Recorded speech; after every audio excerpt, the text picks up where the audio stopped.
En el nombre del Padre, y del Hijo, y del Espíritu Santo. Amén. Ven, Espíritu Santo. ¿Qué tal, hermanos? Lo que estáis viendo a mis espaldas no es el río Ebro, sino uno de los campos que ya ha sido inundado a su paso por Osera de Ebro. En los pueblos donde estoy destinado está acercándose ya esa riada que ha dejado muertos en Navarra y que ha dejado también muchísimos daños y amenaza con seguir creciendo. Yo os pido que recemos por el alma de los difuntos, por el consuelo de sus familiares. Dios les puede dar un consuelo que nuestros deseos pues apenas pueden alcanzar. También vamos a pedir a Dios que no se produzcan más daños, que si se producen, pues que las ayudas sean rápidas, eficaces y desde luego que no haya más muertes, ¿no?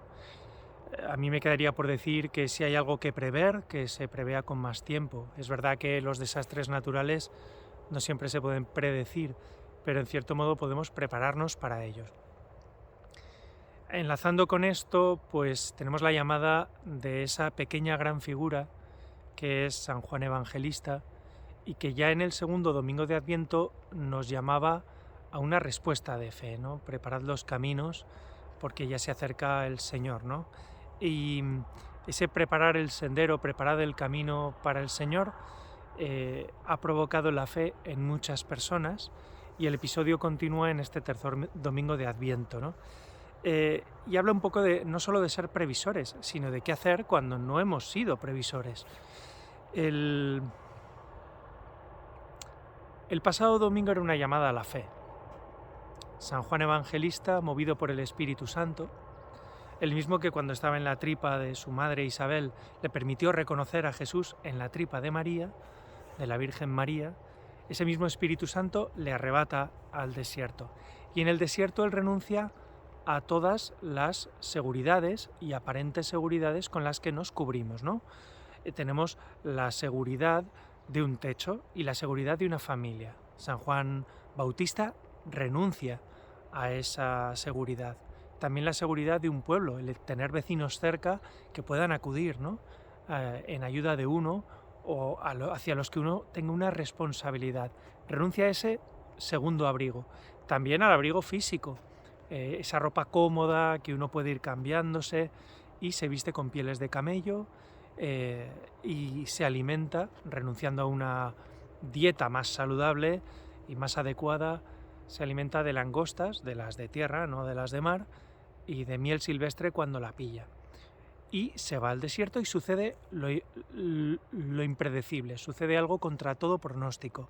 Y es que empieza a alimentarse a fondo de la palabra de Dios y a exponerla a los demás, y se produce una respuesta de fe tremenda, una respuesta masiva. Muchísimas personas acuden al desierto también pues a convertirse y a recibir un bautismo de conversión. La diferencia entre un bautismo de conversión y el bautismo de los cristianos, el que quizá tú también hayas recibido en algún momento de tu vida, sobre todo pues la costumbre, ¿verdad?, ahora es recibirla como niños. La diferencia es la diferencia que habría entre una hamburguesa Big Mac y una semillita que hay ahí en la tapita, en la tapa superior de la hamburguesa. Pues sí, está muy bien la semillita, pero la hamburguesa es lo que nos conduce muchas veces, ¿no?, a la gula. Pues es muy mal ejemplo, pero la diferencia es abrumadora y sin embargo muchas personas acuden a algo que es mucho menos que lo que tú y yo hemos podido recibir en una pila bautismal. Van allí. El pasado domingo era la fe. Un hombre de fe provoca la fe. Un montón de personas conducidas por el Espíritu Santo experimentan la urgencia de cambiar. Y este domingo le preguntan directamente a Juan, ¿cambiar en qué? ¿Qué es lo que tenemos que hacer? ¿Qué es lo que tenemos que hacer para recibir a este Dios cuya urgencia estamos viviendo? Estamos viviendo la urgencia de un Dios que viene con urgencia. Creemos tu testimonio. ¿Y entonces qué tenemos que hacer? Es bonito porque allí han acudido personas de todo pelaje.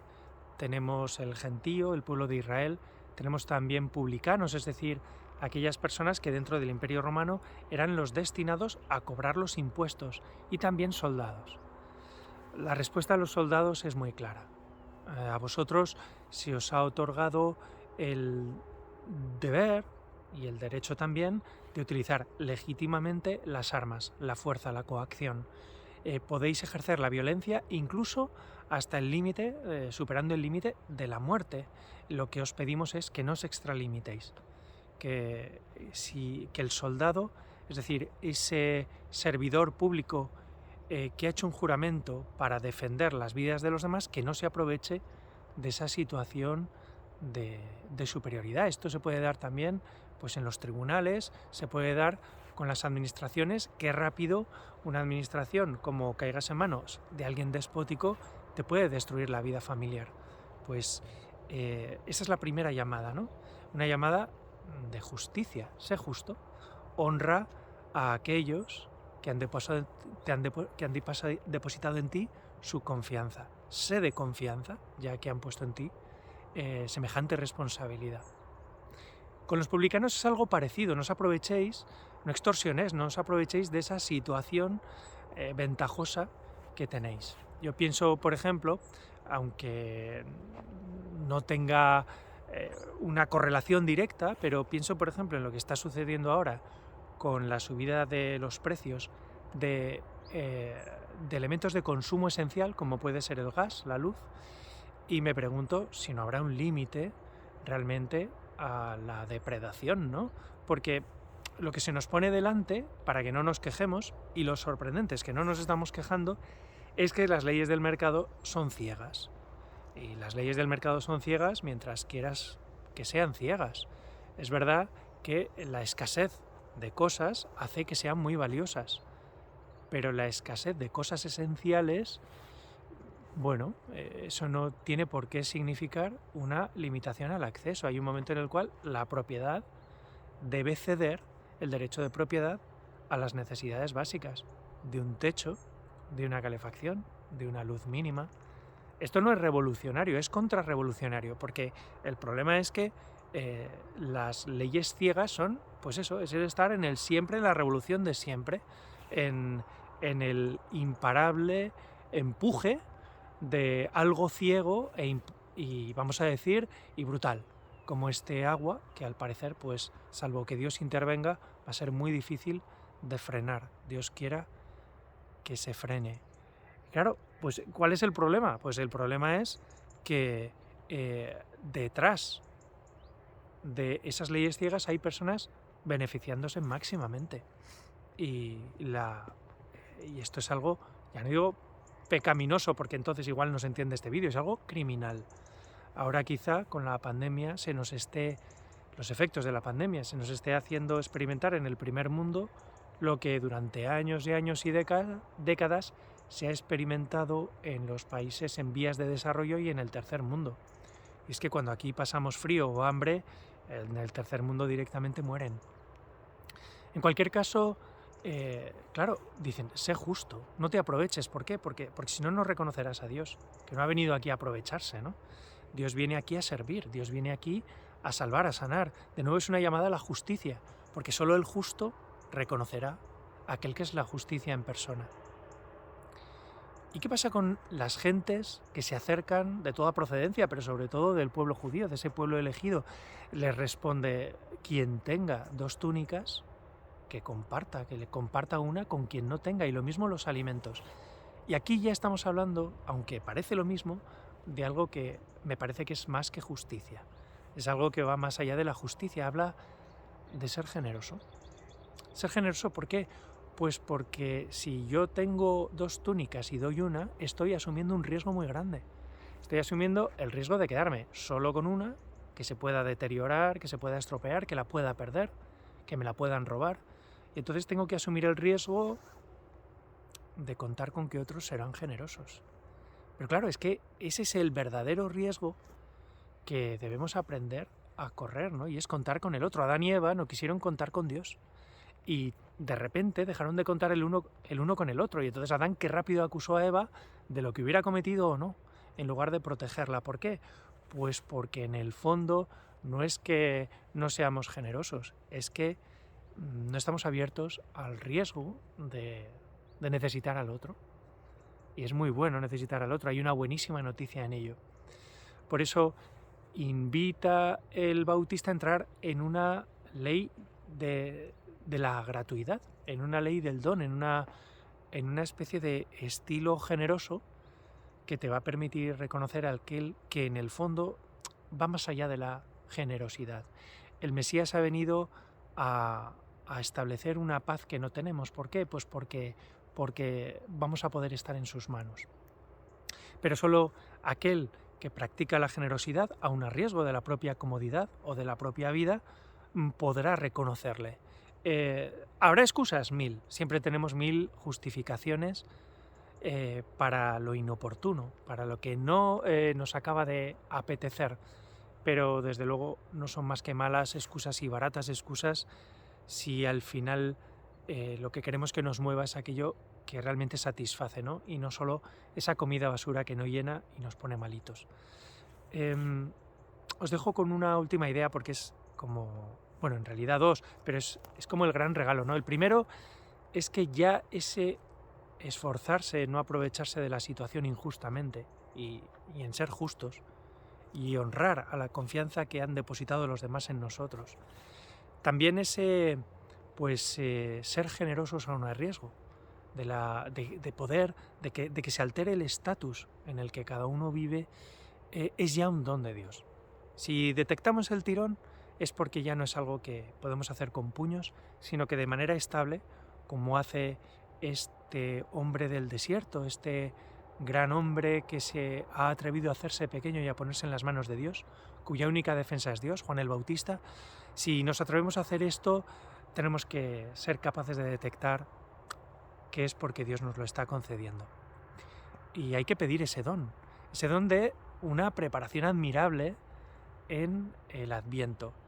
Pero adelantándome un poco a lo que veremos en el portal de Belén, iré un poco más allá y con esto me despido. Y es que a la hora de la verdad, este Mesías que va a nacer, este niño Dios que nació en Belén y cuyo nacimiento, este misterio se va a actualizar dentro de nada al final del Adviento, cuando crezca, no te va a decir simplemente que des a cada uno lo que es suyo, que respetes lo que es suyo, que seas generoso. Lo que Dios va a hacer es pasar por tu vida y por la mía, y mirándonos a los ojos, sabiendo nuestro nombre, llamándonos por él, pues nos va a decir que lo dejemos todo, que lo demos a los pobres, que cojamos nuestra cruz y que le sigamos. Que es mucho más que lo que el Bautista propone para prepararnos a su venida, y que ya es un don en sí. Pero claro, entonces lo que trae Jesús es muy distinto, claro, es que Él nos bautizará con Espíritu Santo y fuego, y solo alguien relleno del amor de Dios y que lo transparenta puede seguir a Jesús por donde Él va y al ritmo que Él va y con los sentimientos e intenciones que Él tiene. Esto es lo que Él quiere hacer. Y claro, es el don más excelente. Pues empecemos por lo pequeño, ¿no? ¿Por qué nos dice que lo dejemos todo? Pues porque realmente quien ha encontrado a Jesús ha encontrado el tesoro, la perla por la que vender el campo, por la que venderlo todo, ¿no? Y comprar ese campo en el que está la perla enterrada. ¿Y por qué coger la cruz? Pues porque la verdadera paz que este mundo injusto y terrible y herido necesita no nace solo de la generosidad, nace de un don ya excelente, insuperable, y es el don que necesitamos cuando ya las cosas no tienen solución. Eso es lo que ha venido a traer Dios. ¿Por qué dice coge tu cruz y sígueme? Pues porque Él va con la cruz al gran sacrificio del perdón. Él va a transmitir el perdón del Padre. Estas palabras pueden querer decir nada o mucho para ti, depende de lo preparadico que estés para la venida del Señor. Depende también del don de Dios el darse cuenta, y hay que darle gracias a Dios si te das cuenta, pero es que es eso, es que Dios no te va a pedir que seas justo, te va a pedir que justifiques a los demás, que les perdones en las injusticias que te van a cometer, para que un día puedan también ellos entrar en camino. Y porque la ley de la gratuidad en última instancia es la ley del cielo. Dios va a pedir que desde esa cruz, y habiéndole entregado todo a los que más lo necesitaban, yendo más allá de lo que exige la justicia, te dejes atravesar por la misericordia, como hizo la Virgen María a los pies de la cruz. Vamos a pedirle a la Virgen María y a San José, cuyo año acabamos de terminar, año jubilar, pues que protejan esta tierra, que protejan todas las tierras que amenazan con ser inundadas por el Ebro, y que también dé consuelo a los familiares de las víctimas de todos los desastres naturales, que sepamos pues confiar en Dios y entender que también esta vida está a la espera de otra, está expectante, la creación entera está expectante de lo que Dios va a hacer y de lo que quiere realizar en ti y en mí. El Señor esté con vosotros. Y la bendición de Dios Todopoderoso, Padre, Hijo y Espíritu Santo, descienda sobre vosotros y os acompañe siempre. Amén.